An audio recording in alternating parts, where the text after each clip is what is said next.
Hello guys, welcome back to this channel. In today's tutorial, I'm going to show you how you can insert umbrella symbol in Microsoft Word with symbol shortcut.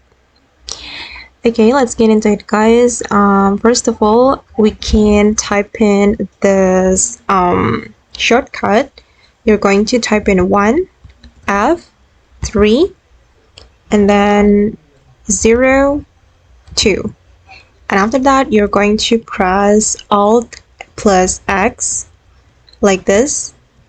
Just press Alt plus X. Wait, I'm going to give you the shortcut. Okay.